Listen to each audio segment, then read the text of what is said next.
안녕하세요. 책 읽는 쭈TV입니다. 오늘 소개할 책은 맨발 걷기 뭐가 맞는 거죠? 입니다. 지은이는 김정훈, 펴낸 곳은 망고나무 출판사입니다. 저자는 대구의 행복한 재활의학과 원장이다. 늘 지구에서 가장 행복한 의사라고 본인을 소개한다. 저자는 맨발 걷기의 장점을 과학적인 근거를 제시하며 설명하고 있습니다. 지금부터 책 속으로 들어가 보겠습니다.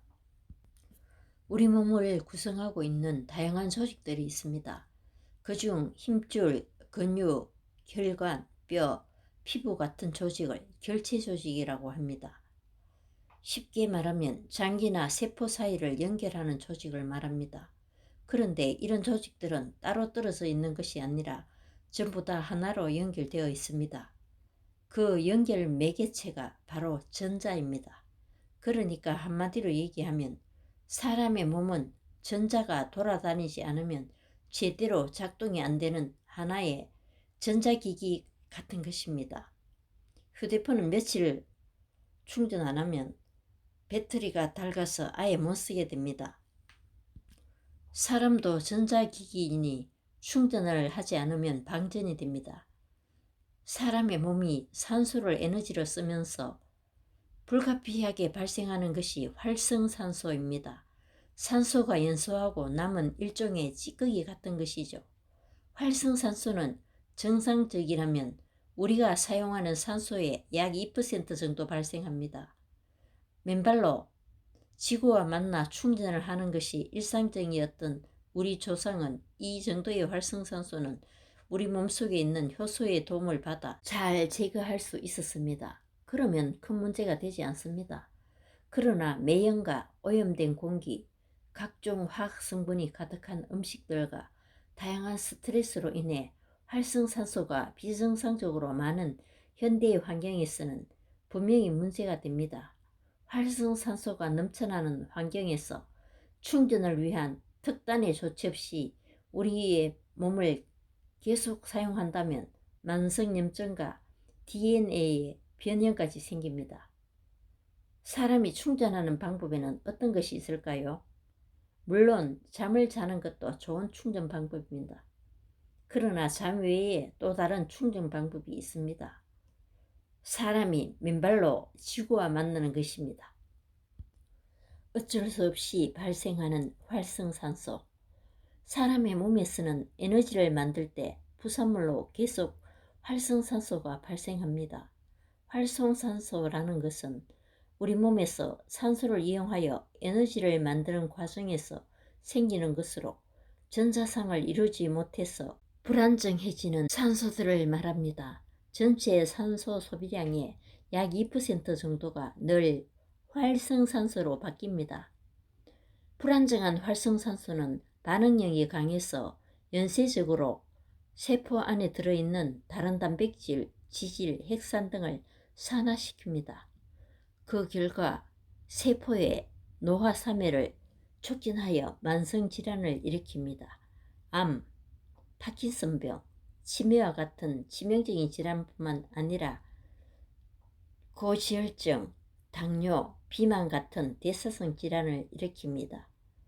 활성산소는 한마디로 산소의 찌꺼기 같은 것이죠. 활성산소가 일으키는 염증 때문에 조직이 붓거나 다양한 만성 통증을 일으키기도 합니다. 활성산소를 중화시키는 황산화제, 내부 황산화제. 우리 몸에는 미토콘드리아에서 끊임없이 만들어지는 활성산소라는 찌꺼기를 제거하는 청소부가 있습니다. 이 청소부는 모두 효소입니다.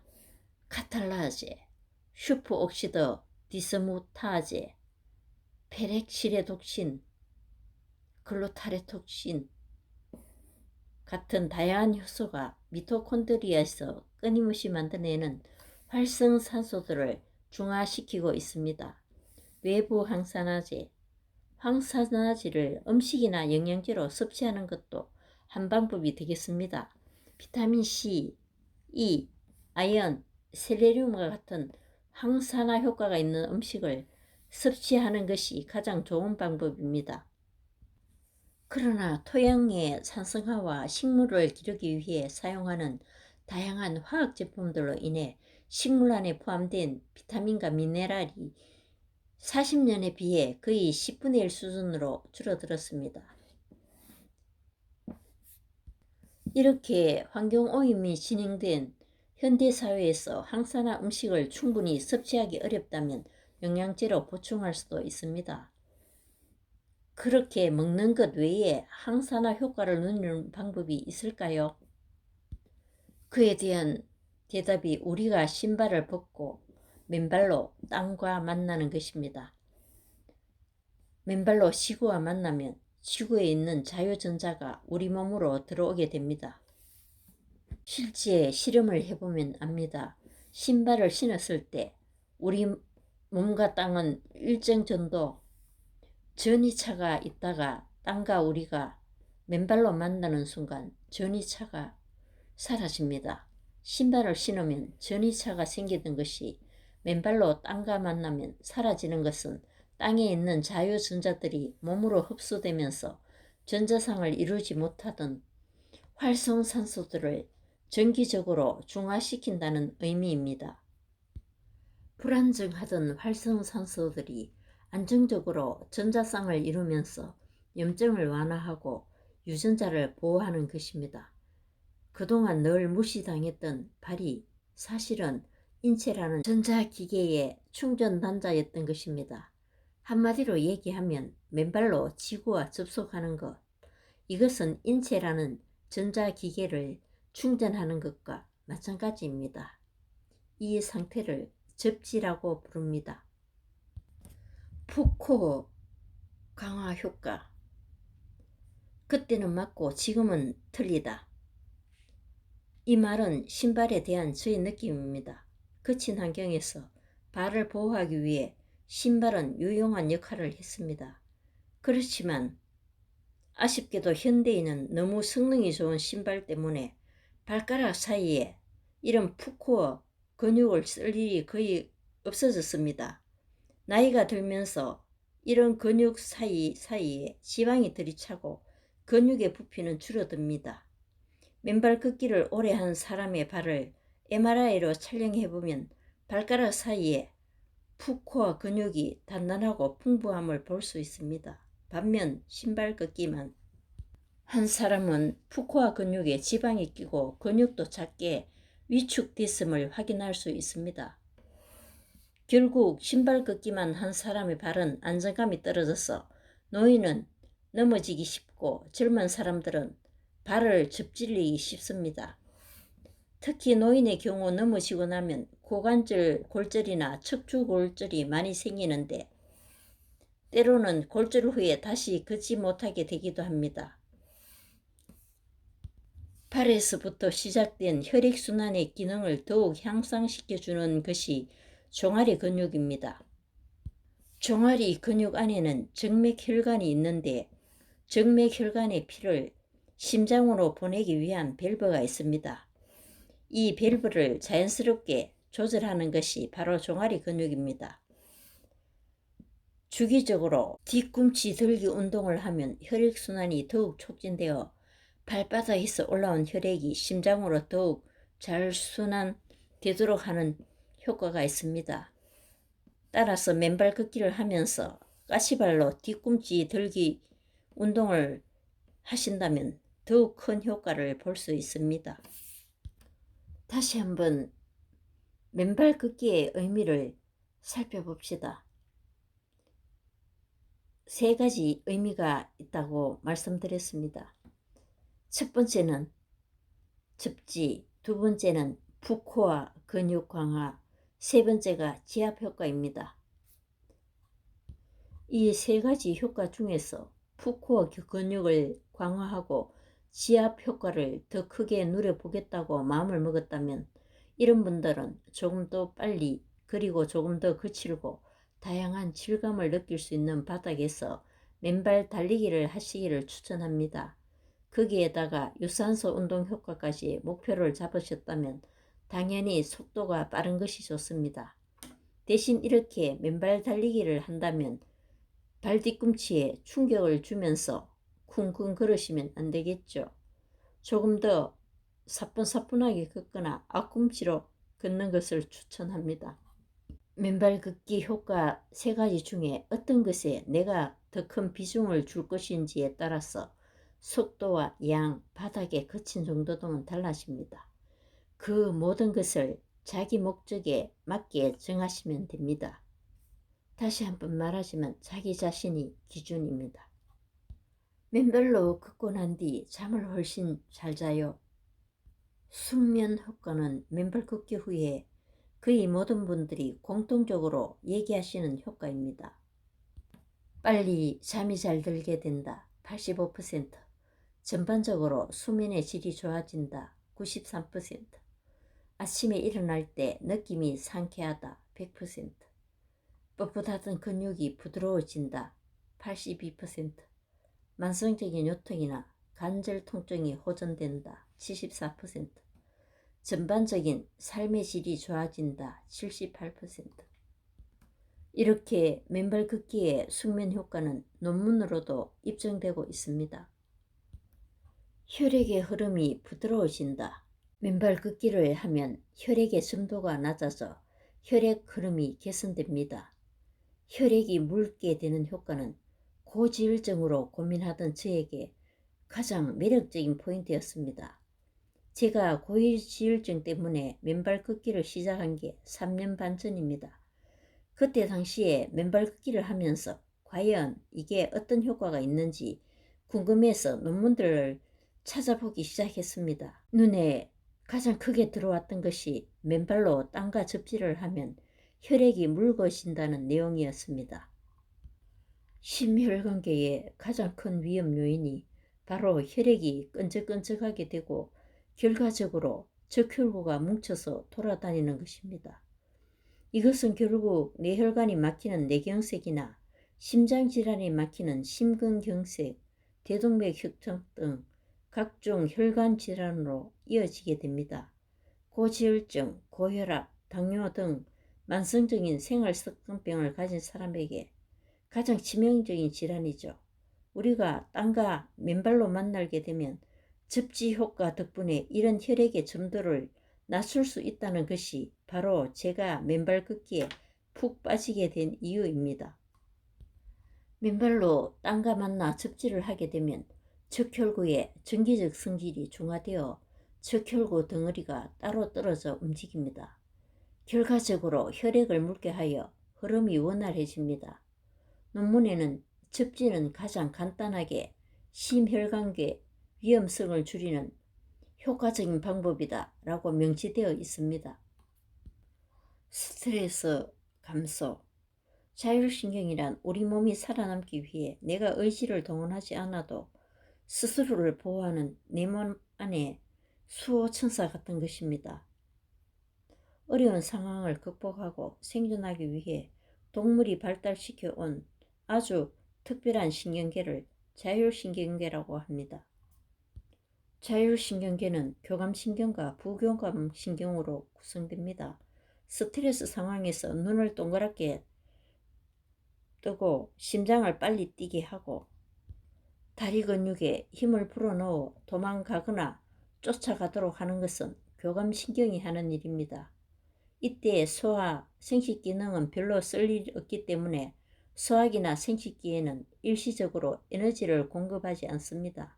반면 스트레스 상황이 끝난 후 느긋하게 음식을 먹고 배변을 하고 사랑을 나누게 하는 것은 부교감 신경이 하는 일입니다. 이때는 심장이 빨리 뛸 필요가 없어 호흡도 깊고 천천히 합니다. 소화도 잘 되고 잠도 깊이 잘 수 있죠. 만일 심장이 펌프질하거나 횡격막이 움직여서 호흡하는 등의 일을 내가 의지를 동원하여 한다고 생각해 보세요. 우리는 잠을 자고 나면 이미 죽어 있을 것입니다. 그러니 마음 편히 잠 한 번 자지 못할 것입니다. 맨발로 지구와 연결하고 나면 이런 스트레스 상황들이 다시 균형점을 찾아갑니다. 기능의학 검사를 하는 병원에 찾아가시면 심박 변이도 검사를 통해 맨발 걷기가 스트레스를 줄이고 자율신경계를 회복하는 것을 확인할 수 있습니다. 접지가 다양한 통증을 완화한다. 실제 맨발로 꾸준히 걷는 분들 중에 통증이 완화되었다는 분이 어마어마하게 많습니다. 허리 디스크를 포함하는 만성적인 허리 통증, 무릎 통증, 목, 어깨가 묵직한 통증을 가진 분이었습니다. 맨발로 땅을 디디면 신발을 신는 것에 비해 충격 흡수가 잘 되지 않아서 발바닥 통증이 생길까봐 걱정했던 분도 막상 맨발 걷기 후에 발바닥 통증이 완화되었다는 분이 많습니다. 심지어 수술이나 항암치료, 방사선 치료와 같은 현대의학의 표준치료법을 따를 수 없을 정도로 암이 진행되었는데 맨발 걷기 후에 통증이 완화되었다는 분도 있습니다. 그러나 맨발 걷기만으로 모든 통증이 완화된다고 말할 수는 없습니다. 대체로 구조적인 문제가 없는 경우에는 통증이 완화되는 일이 분명히 많이 있습니다. 그러나 다음과 같은 상황에서는 맨발 걷기로 통증이 좋아질 수 없으니 주의하시고 주치의와 반드시 상의하시기 바랍니다. 수술이 필요한 경우, 인대가 약해서 관절이 불안정할 때, 관절의 마모가 심해서 관절 안에 반복적으로 물이 차거나 염증이 생길 때, 심한 염증이 있을 때, 감염이 있는 경우, 이런 분들은 안전하게 접지 효과를 누리려면 발바닥에 흙이 닿는 정도만 하셔도 됩니다. 맨발 걷기는 접지 효과에 푸코와 근육 강화, 지압 효과까지 모두 누릴 수 있지만 이런 환자분이라면 접지 효과만을 목표로 하시는 것이 좋습니다. 맨발 걷기와 파상풍 주사. 면역이 떨어지는 분들은 맨발 걷기 전에 꼭 파상풍 주사를 맞으시기를 권합니다. 당뇨가 잘 조절되지 않는 분, 면역력이 떨어진 분, 예를 들면 감기에 잘 걸리는 분, 암 환자, 기타 다양한 자기 면역 질환자, 파상풍과 파상풍 주사에 대해 알아보겠습니다. 파상풍을 일으키는 세균은 대체로 흙에서 발견됩니다. 간혹 동물의 대변에서 발견되기도 합니다. 파상풍균은 정상적인 피부를 뚫고 들어오지는 못합니다. 그러나 피부에 상처가 있으면 파상풍균이 몸속으로 들어올 수 있습니다. 일반적으로 녹슨못에 찔리거나 곤충에 쏘일 때, 동물에게 물릴 때 문신을 통해 감염될 수 있습니다. 파상풍균은 신경毒素를 만들어내기 때문에 근육의 경련성 마비와 통증, 근육 수축을 일으킵니다. 파상풍균에 감염되면 평소 14일 이내에 잠복기를 거치는데 짧게는 하루, 길게는 한 달이 지나서 증상이 나타나기도 합니다. 잠복기가 짧을수록 중증도가 심합니다. 상처 주위에 근육의 경직이 나타나고 두통과 미열과 오한, 전신적인 통증이 나타납니다. 점차 진행되면 목과 턱 근육이 수축하고 심하면 입을 열지 못하며 음식을 삼키지도 못하는 마비 증상이 나타납니다. 파상풍은 한번 감염이 된 후에도 완전한 면역이 생기지 않으므로 감염 시 치료를 잘했더라도 10년마다 한 번씩 추가 접종을 하는 것이 원칙입니다. 18세 이상 성인은 10년에 한 차례 파상풍 주사를 추가적으로 접종하도록 하고 있습니다. 1958년 이전 출생분이나 어려서 DTaP 접종을 하지 않는 분이라면 3회 접종을 원칙으로 합니다.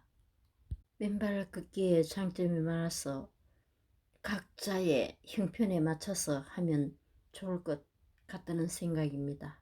감사합니다.